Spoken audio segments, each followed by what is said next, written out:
Big TV భక్తి సమాచారం WhatsApp ఛానల్లో జాయిన్ అవ్వండి. అన్ని విశేషాలు ఎప్పటికప్పుడు తెలుసుకోండి.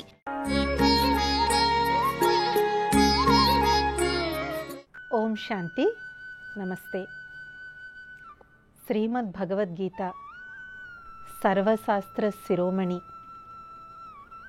ఏ గ్రంథానికి కూడా లేనటువంటి ఒక మహత్కరమైనటువంటి బిరుదు భగవద్గీతకుంది. అదే గీత మాత, అంటే భగవద్గీత తల్లి వంటిది.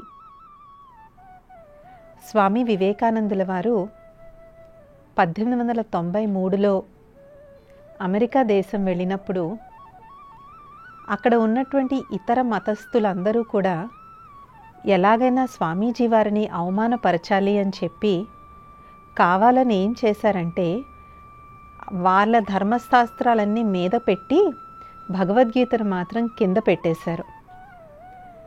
స్వామీజీ గారు రాగానే వారందరూ పరిహసిస్తూ, చూసావా, మీ భగవద్గీత అన్నిటికన్నా కిందనుంది అని అవహేళన చేశారు. స్వామీజీ గారు ఏమీ మాట్లాడలేదు. కేవలం మౌనంగా వెళ్ళి అన్నిటికన్నా కిందనున్నటువంటి భగవద్గీతను కొంచెం జరిపారంతే. దాన్ని జరపడంతో మీద ఉన్న ధర్మశాస్త్రాలన్నీ కిందకి కుప్పకూలిపోయాయి. ఏదైతే సత్యం ఉందో దాన్ని మాటలతో అవసరం లేకుండా ఎంత సూక్ష్మంగా వివేకానందుల వారు భగవద్గీత యొక్క మహత్యాన్ని తెలియచేశారు. కేవలం ఆ 18వ శతాబ్దంలో మాత్రమే కాదు, ఈ కాలంలో కూడా అనేక మంది మానసిక వైద్య నిపుణులు అవ్వచ్చు, మేనేజ్మెంట్ వారు అవ్వచ్చు, భగవద్గీతలో ఉన్నటువంటి సారాన్ని తీసుకుని దాని ద్వారా మనోచికిత్స కూడా చేస్తున్నటువంటి సందర్భాలు మనం ఎన్నో వింటూ ఉన్నాం.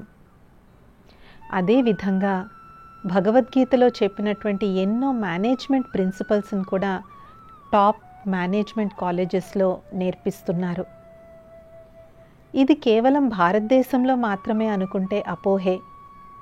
ఎన్నో పాశ్చాత్య విశ్వవిద్యాలయాలు కూడా భగవద్గీత మీద రీసెర్చ్ చేసి భగవద్గీత ఆధారంగా వాళ్ళు తమ మేనేజ్మెంట్ కోర్సెస్ని తయారు చేస్తూ ఉన్నారు. అలాగే ఒక కుటుంబంలో ఒక వ్యక్తికి మృత్యు అనేటువంటిది ఎదురుపడినప్పుడు కూడా మనం అక్కడికి వెళ్ళినప్పుడు అక్కడ మనకు వినిపించేదేంటి? భగవద్గీత వినిపిస్తుంది.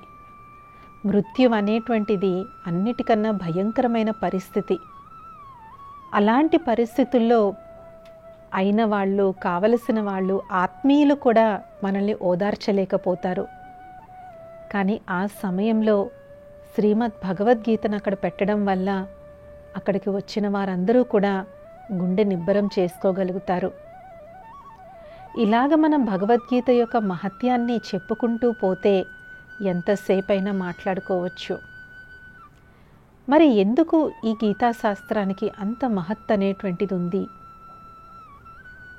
ఎందుకంటే గీతలో భగవాన్ వాచ అనేటువంటి సుందరమైనటువంటి అత్యంత విలువైనటువంటి మహావాక్యం ఉంది. స్వయంగా ఆ పరమాత్ముడు, నిరాకారుడు, భగవంతుడు ఉచ్చరించినటువంటిది భగవద్గీత.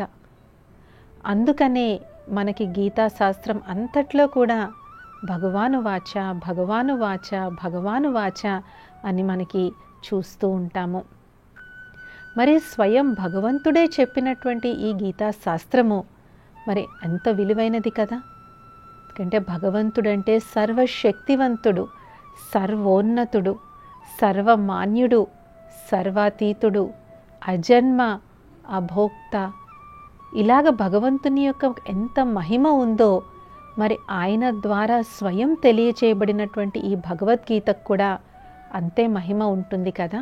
రెండవది, భగవద్గీతలో చెప్పినటువంటి జ్ఞానం ఎన్ని తరాలు మారినా ప్రతి తరానికి అందులో ఎంతో కొంత లాభం ఉంది.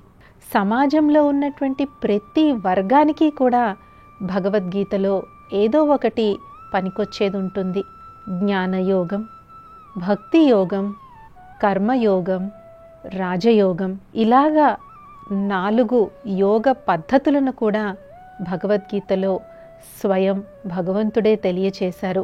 జ్ఞాన యోగము అంటే జ్ఞానాన్ని ఆర్జించడం, భక్తి యోగము అంటే భక్తి పారవస్యంతో భగవంతుడికి అత్యంత సన్నిహితంగా అవ్వడం, కర్మ యోగము అంటే కర్మ చేస్తూ కూడా మనస్సుని బుద్ధిని పరమాత్మయందు ఏకాగ్రం చేయడం, రాజయోగము అంటే స్వయం మీద స్వయం రాజులాగా అయ్యేటువంటి యోగం. ఇలాగ 4 యోగ పద్ధతుల గురించి కూడా ఎంతో విపులంగా చెప్పబడింది భగవద్గీతలో. భగవద్గీతలో ఉన్నటువంటి 18 అధ్యాయాలు మనం తీసుకున్నట్లయితే అర్జున విషాద యోగం నుంచి మొదలు పెట్టుకుని 18వ అధ్యాయం వరకు ప్రతి అధ్యాయం పేరు చివరిలో యోగం అనే ఉంటుంది. యోగానికి యథార్థ నిర్వచనం కూడా మనకి భగవద్గీతలో కనిపిస్తుంది. కుటుంబీకులు గృహస్థులు ఉన్నారు అంటే వారికి కర్మయోగం ఎంతో పనికొస్తుంది. అదే తత్వవేత్తలు ఉన్నారు అంటే వారికి జ్ఞానయోగం పనికొస్తుంది. కేవలం పూజ పాఠాలు చేసేటువంటి యజ్ఞ యాగాదులు చేసేటువంటి వారికి భక్తి యోగం పనికొస్తుంది. మనకి ఎప్పుడన్నా కాన్ఫిడెన్స్ తక్కువయ్యి స్వయం మీద స్వయంకి అపనమ్మకం వచ్చి మనం లోగా ఫీల్ అవుతున్నప్పుడు రాజయోగం పనికొస్తుంది. మనం మీద మనల్ని రాజులాగా చేస్తుంది. కాబట్టి చిన్న పిల్లల దగ్గర నుంచి వయోవృద్ధుల వరకు ప్రతి ఒక్కరూ భగవద్గీత నుంచి ఏదో ఒకటి తీసుకోవాలి. ఒక చాలా హర్షించదగిన విషయం ఏంటి అంటే ఈ సమయంలో ముఖ్యంగా కోవిడ్ తర్వాత చాలామంది ఇళ్లల్లో భగవద్గీత నేర్చుకుంటున్నారు. ఒకవేళ వాళ్ళు నేర్చుకోకపోయినా పిల్లలకైనా నేర్పిస్తూ ఉన్నారు. ఎందుకంటే ఏమీ తెలియనటువంటి ఆ బాల్యంలో భగవద్గీత యొక్క బీజాలు కానీ వాళ్ళ యొక్క హృదయంలో నాటుకున్నట్లయితే వాళ్ళు పెరిగి పెద్ద ఎక్కడికి వెళ్ళినా సరే ఆ బీజాలు అనేటువంటివి వారిలో మానవ విలువలు, నైతిక విలువలు అనేటువంటి వృక్షాల కింద పెరుగుతాయి. ఎందరో మంది పాశ్చాత్య సైంటిస్టులు కూడా భగవద్గీత అధ్యయనం నిత్యం చేస్తూ ఉంటారు. అణుబాంబును కనిపెట్టినటువంటి రాబర్ట్ ఒపెన్హైమర్ అనేటువంటి శాస్త్రవేత్త కూడా తను ఎప్పుడైనా చికాకులో ఉన్న ఏ దారి తనకి తెలియకపోయినప్పుడు ఒక రకంగా సతమతమవుతున్నప్పుడు నేను గీతాశాస్త్రం చదివేవాడిని అని ఆయన కూడా తన యొక్క స్వీయ చరిత్రలో రాసుకున్నారు. అలాగే భారత స్వాతంత్ర సమరంలో పాల్గొన్న వారందరూ కూడా కర్మయోగులే. గాంధీ గారు ఎప్పుడూ కూడా తనతో పాటు భగవద్గీతను తీసుకుని వెళ్ళేవారు. కాబట్టి భగవద్గీతకి ఏజ్ అనేటువంటిది లేదు. ఇదేదో ప్రాచీన గ్రంథము, ఎప్పుడో పురాతన గ్రంథము అని మనం చెప్పలేం. ఇంకా అద్భుతం ఏంటి అంటే దాన్ని చదివే కొద్దీ అందులోంచి ఇంకా కొత్త కొత్త విషయాలు తెలియజేస్తూ ఉంటుంది మనకది. ఒకసారి చదివాం మనకు అర్థమైపోయింది అని మనం అనుకుంటాం, మళ్ళీ చదివితే ఇంకో కొత్త అర్థం అనేటువంటిది అందులో కనిపిస్తుంది.